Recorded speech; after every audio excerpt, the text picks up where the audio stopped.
Halo semuanya, selamat datang di eksplorasi kita kali ini. Hari ini kita bakal bedah sebuah konsep yang, jujur aja, luar biasa menarik. Kita bakal ngelihat peradaban kuno, tapi bukan cuma sebagai sekumpulan orang yang berjuang bertahan hidup dari kejamnya alam liar ya. Nggak, kita bakal ngelihat mereka sebagai manusia yang secara aktif berdialog dan punya koneksi spiritual yang kuat banget sama alam semesta.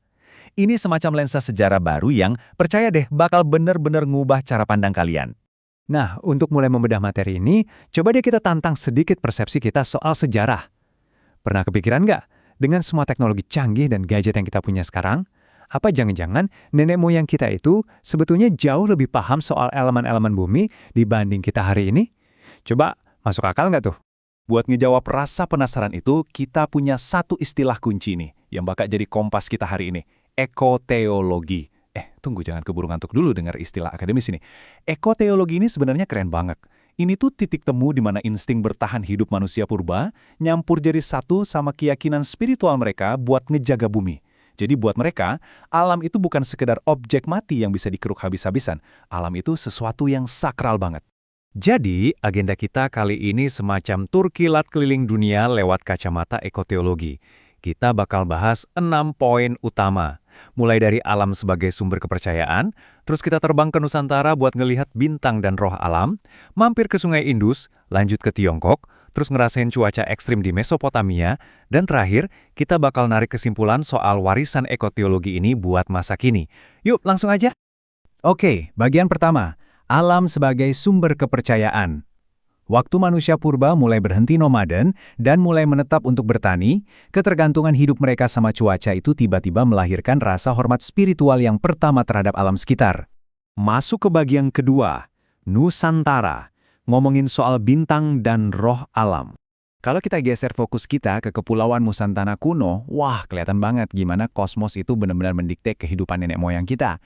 Mereka itu jago banget astronomi loh. Masyarakat kuno kita ngebaca langit itu udah kayak ngebaca buku panduan hidup. Misalnya nih, mereka pakai bintang Waluku buat nandain datangnya musim hujan. Ini krusial banget kan buat nentuin kapan harus mulai bercocok tanam. Terus buat berlayar di lautan luas, mereka pakai rasi bintang biduk. Jadi langit malam itu bukan cuma pemandangan indah buat mereka, tapi benar-benar GPS dan kalender alami yang nentuin hidup matinya mereka.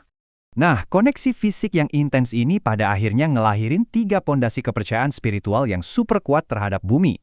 Pertama, animisme. Mereka percaya roh nenek moyang itu nggak kemana-mana, tapi terus nyatu sama alam sekitar.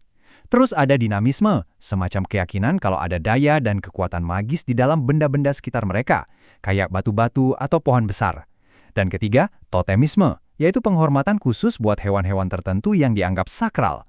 Bayangin aja, buat mereka, setiap sudut alam ini tuh benar-benar hidup dan bernafas.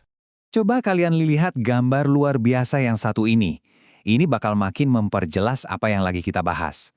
Cap-cap tangan di dinding Gua Leang Patea di Sulawesi Selatan ini tuh sama sekali bukan sekedar coretan iseng manusia purba loh. Nggak, ini sebenarnya adalah bentuk permohonan spiritual langsung. Kayak mereka nempelin tangan di situ buat ngobrol sama roh-roh alam dan leluhur. Mereka minta supaya ekosistem tetap seimbang dan perburuan mereka bisa sukses. Keren banget kan? Sekarang kita pindah ke bagian ketiga, Lembah Sungai Indus. Kita bahas soal sungai dan penguasa binatang. Bergeser ke lembah Sungai Indus, sungai raksasa di sana itu benar-benar ngasih kehidupan buat sebuah peradaban dengan tata kota yang gila sih, maju banget buat zamannya. Lihat deh, sisa reruntuhan Mohenjo-daro ini. Mereka udah punya sistem sanitasi tertutup, sumur-sumur, dan yang paling ikonik itu Great Bath, atau pemandian umum raksasa. Sistem manajemen air yang serapi ini tuh bukan sekedar pencapaian teknik sipil biasa. Ini sebenarnya cerminan dari rasa hormat yang mendalam banget, bahkan bisa dibilang ritualistik, terhadap air Sungai Indus yang udah ngalirkan kehidupan ke kota mereka. Dan yang paling bikin merinding, poin krusialnya kelihatan dari penemuan artefak semacam stempel Pashupati ini. Di stempel ini, kita bisa lihat ada sosok dewa bertanduk yang lagi dikelilingi sama berbagai binatang. Ini bukti nyata, sebuah manifestasi spiritual di mana entitas suci mereka itu hadir secara eksplisit punya tugas buat ngejaga dan ngendaliin kerajaan hewan. Semua demi apa? Demi keseimbangan alam. Lanjut ke bagian keempat, Tiongkok kuno. Perpaduan antara Sungai Kuning dan langit.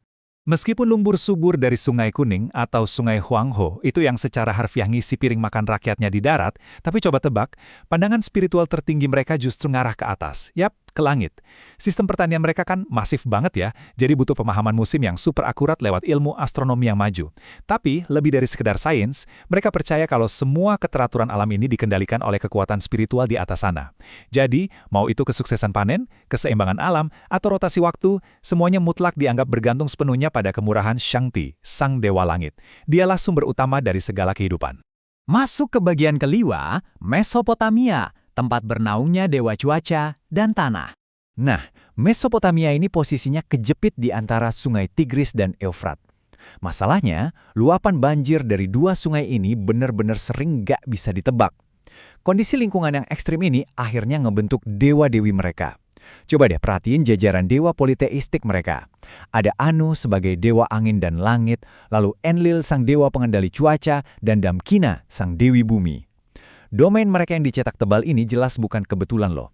Karakteristik alam tempat mereka hidup yang keras itu secara langsung ngebentuk apa yang mereka takuti dan pada akhirnya nentuin apa yang paling mereka hormati secara spiritual. Dan yang bikin makin takjub, coba deh kita bandingin dua mahakarya arsitektur raksasa dunia ini. Di satu sisi, kita punya bangunan raksasa di Tiongkok yang dibangun menjulang tinggi buat ngegapai dan menghormati langit. Di sisi lainnya, kita punya taman gantung legendaris di Mesopotamia.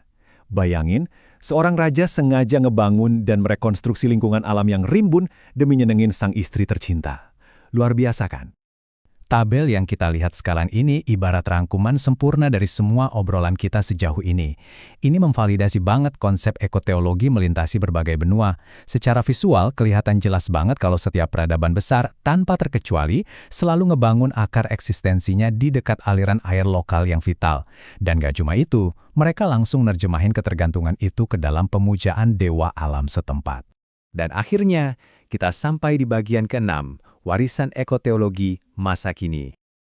Oke, sekarang waktunya kita narik benang merah dari semua fenomena global tadi dan ngerenungin sejenak betapa jauhnya jarak antara kebijaksanaan nenek moyang kita dulu dengan gaya hidup modern kita sekarang. Intisari dari semua sumber yang kita bahas hari ini adalah ini. Keajaiban-keajaiban terbesar di dunia kuno itu pada hakikatnya adalah monumen yang didedikasikan untuk alam itu sendiri. Mau itu kuil raksasa, pemandian, pemahaman rasi bintang, sampai tugu batu, itu semua bukan cuma ajang pamer kemampuan konstruksi manusia, bukan. Itu adalah bukti ketundukan yang benar-benar tulus dan kesadaran absolut bahwa kelestarian alam adalah satu-satunya kunci buat bertahan hidup. Dan sebagai penutup, saya mau ninggalin satu pertanyaan yang ya lumayan provokatif buat kita renungin bareng-bareng. Apakah kita, manusia modern, sebetulnya udah kehilangan koneksi spiritual dan merasa hormat yang mendalam terhadap lingkungan kita? Padahal kan, ironisnya, koneksi itulah yang pada awalnya justru bikin peradaban manusia bisa tumbuh dan sukses. Coba deh renungin hal itu lagi pas kalian ngeliat alam di sekitar kalian besok. Makasih banyak ya udah gabung dan entusias banget di eksplorasi materi kita kali ini. Sampai jumpa di penjelasan menarik lainnya.